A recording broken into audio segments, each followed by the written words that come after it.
G'day guys, so today we're going to have a look at the Druid changes so far for Shadowlands in 9.0. Please do keep in mind that this is beta, so some things are subject to change. So with that being said, let's get into the base changes to the class that will affect all specs. First of all, we have had a few spells removed from the GCD, so Berserk, Celestial Alignment, and all of the Incarnations, as well as Innovate are now off of the GCD. Entangling Roots will now withstand 20% more damage before breaking. Innovate will now last for 10 seconds instead of 12. And Rebirth will now res the target with at least 20% mana. Regrowth will now have a 40% chance to crit if the target is already affected by regrowth, which is nice for spamming. And Shred will now deal 60% increased damage when cast from stealth. Also, Stampeding Roar is now available to all specs, and Blizzard has yet again changed the names of Solar Wrath and Lunar Strike to Wrath and Starfire, as well as making Wrath available for all specs without needing Balance Affinity. Ferocious Bite is now available for all specs without needing Feral Affinity, and Iron Fur is now available for all specs without needing Guardian Affinity.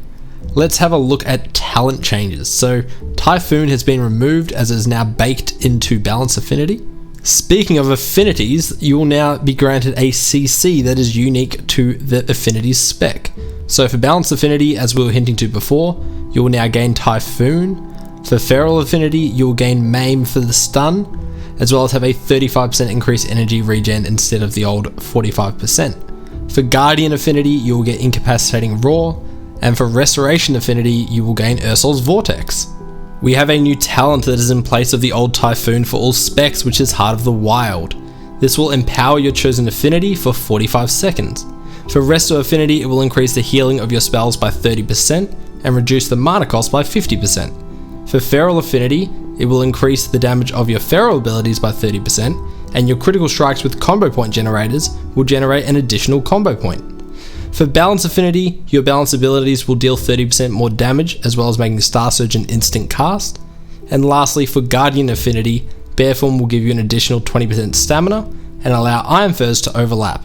Also, Frenzy Regen will have 2 charges. There has also been a slight change to Mighty Bash. The stun now only lasts 4 seconds, down from 5 seconds, and the cooldown is 1 minute instead of 50 seconds. And that's it for generic changes to Druid. Let's have a look at balance.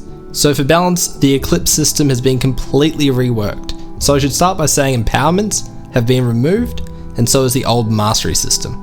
In its place, we have a new passive for Eclipse, which will make it so that when you cast 2 Starfires, you will empower your Wrath for 15 seconds, and when you cast 2 Wraths, you will empower your Starfire for 15 seconds.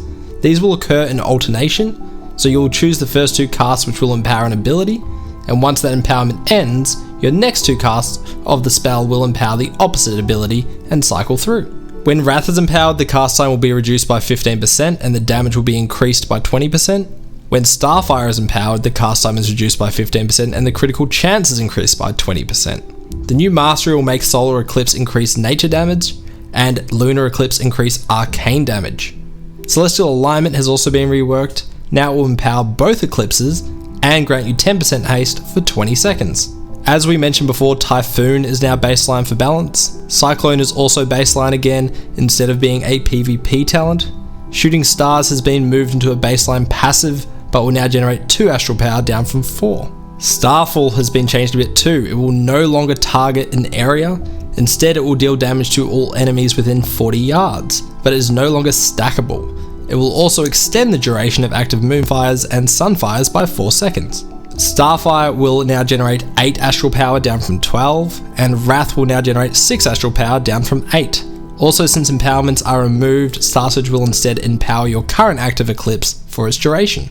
Let's look at talents now. So Fury of the Elune will now deal reduced damage to secondary targets. Incarnation Chosen of Elune will now grant a bonus 10% crit instead of 25% damage and 15% haste. New Moon is now astral damage instead of arcane damage. And Soul of the Forest has been reworked a bit. Now it will increase astral power generation from Wrath by 25% and increase Starfire's area of effect damage by 100%. Stellar Drift has also had a slight change. Now it will no longer increase Starfall's radius. Instead, it will increase its duration by 2 seconds. And the damage increase has been reduced from 25% down to 15%. And lastly, we have a new talent in place of the now baseline Shooting Stars, which is Solstice. This will make it so that during your first 6 seconds of every eclipse, shooting stars will fall 300% more often. And that's it for the changes to balance. Let's have a look at Feral. So first up, Berserk has been reworked. Now we go Berserk for 20 seconds, and it will cause Rake and Shred to deal damage as though you were stealthed, as well as give your finishing moves a 20% chance per combo point spent to refund 2 combo points.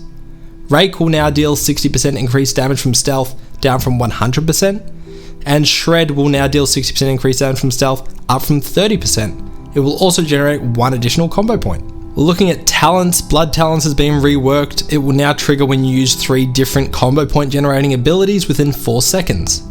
Brutal Slash is now capped to 5 targets.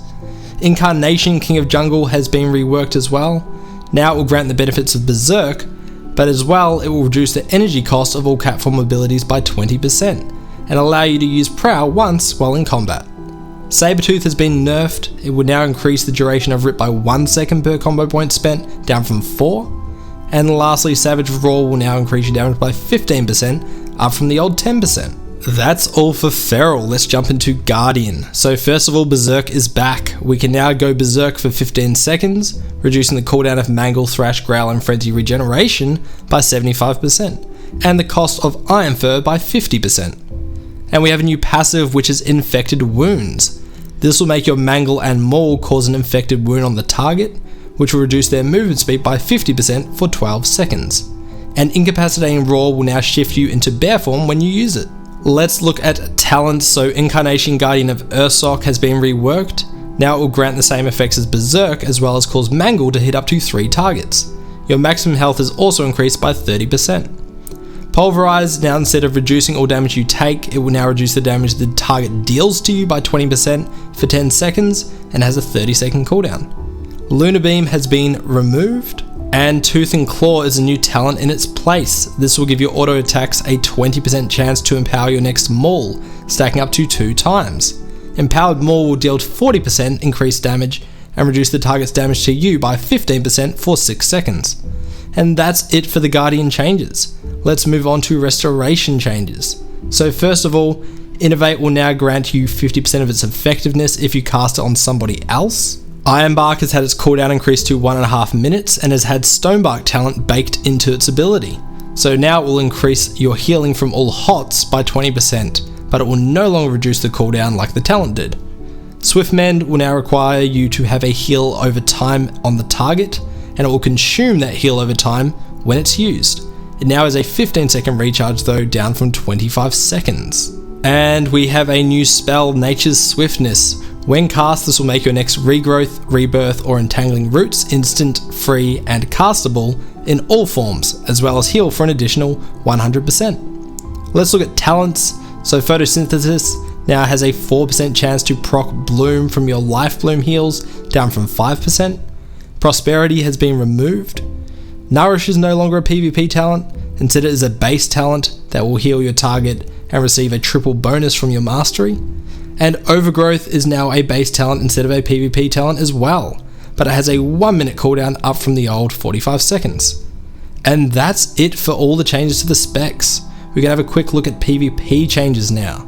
So Encroaching in Vines has been removed for all specs, and we have a new talent called High Winds. This will make it so that when your Cyclone ends on the target, they will deal 25% less damage for 4 seconds. For balance, Iron Feather Armor has been removed. Moon and Stars will now proc off entering an eclipse instead of Incarnation or Celestial Alignment. And Prickling Thorns has had a bit of a rework. Now it will deal damage to the target while it is rooted instead of after the root is broken. For Feral, Ferocious Wound will now reduce the target's maximum health by up to 10%, up from the old 8%. Fresh Wound now gives Rake a 100% crit chance on the fresh target, up from the old 60%. And Strength of the Wild is a name change from Heart of the Wild. For Guardian, Protector of the Pack has been removed, and Roar of the Protector is a new talent. This is a 12-second cooldown that costs 10 rage, and it will make it so that for the next 12 seconds, 20% of all damage done to nearby allies within 10 yards is redirected to you. And for Resto, as we mentioned before, Nourish and Overgrowth have been removed, and Revitalize has been name changed to Reactive Resin. And that's all for PvP changes. Let's get on to covenants now. So as everyone knows, there are 4 covenants, and depending on which one you choose, you'll gain 2 new abilities. One is a covenant-wide ability and one is a class-wide ability. The first covenant we'll look at is Kyrian. So for Kyrian, the covenant-wide ability is Summon Steward. This will call forth a steward that will give you a Phial of Serenity, which is a potion that will restore 20% of your health, as well as remove all curses, diseases, poisons, and bleed effects. You can also talk to your steward to change talents without a tome and gain access to a vendor to sell items. The class-wide ability is Kindred Spirits. This will allow you to form a bond with either an ally or yourself. Every 60 seconds you can empower that bond for 10 seconds, granting you an effect based upon your roll. As damage, you'll grant them 25% of the damage you dealt as additional arcane damage, healing, or an absorption. As tank, you will redirect 40% of the damage they take to you, unless you fall below 20% health. As healer, you'll replicate 30% of your healing onto them. And if you choose to bond with yourself, as damage you will gain 15% increased damage. As tank, you will have 10% reduced damage taken, and as healer, you will have 15% increased healing. Let's look at Nightfare now. So for the covenant-wide ability, we have Soul Shape. This will turn you into a Vulpin, teleporting you forward 15 yards and increasing your movement speed by 50% for 12 seconds, or indefinitely if you're in a rested zone. While you are a Vulpin, you can also reactivate this ability every 4 seconds to blink forward another 15 yards. And the class-wide ability is Convoke the Spirits. This is on a 2-minute cooldown and will channel 12 Druid spells over 4 seconds depending on which form you are in. For all but cat and bear forms, you can cast Wild Growth, Swift Mend, Moonfire, Wrath, Regrowth, Rejuvenation, Rake, and Thrash. For cat form, you can cast Ferocious Bite, Shred, Tiger's Fury, Moonfire, Wrath, Regrowth, Rejuvenation, Rake, and Thrash. And for bear form, you can cast Mangle, Iron Fur, Moonfire, Wrath, Regrowth, Rejuvenation, Rake, and Thrash. Whew. Let's look at Venthyr now. So the covenant-wide ability is Door of Shadows. This is a teleport that will make you appear at your targeted location and is on a 1-minute cooldown. And the class-wide ability is Ravenous Frenzy. This will grant you a 15-second buff that will increase your damage, healing, and haste by 2%, stacking up each time you use an ability. If you are idle for 1.5 seconds, you will lose the buff, as well as 1% of your health per stack that you had, and you'll get stunned for 1 second. And last is Necrolord. The covenant-wide ability is Fleshcraft. This is a 4-second cast that will grant an absorb shield equal to 20% of your health. This is increased to 50% if you cast it near a corpse. And the class-wide ability is Adaptive Swarm. This is a 12-second either buff for allies or debuff for enemies that will either heal or damage the target, as well as increase the periodic effects of the target by 20%. When it expires, it will jump to a nearby target within 25 yards, always alternating between friend and foe up to 3 times. And that's pretty much it for the changes we could find. If you'd like to download any of the class recalls we used in this video, we'll provide a link down below. You can check me out on Twitch for more Shadowlands content. I'll put a link down there as well. Thanks heaps for watching. See you later.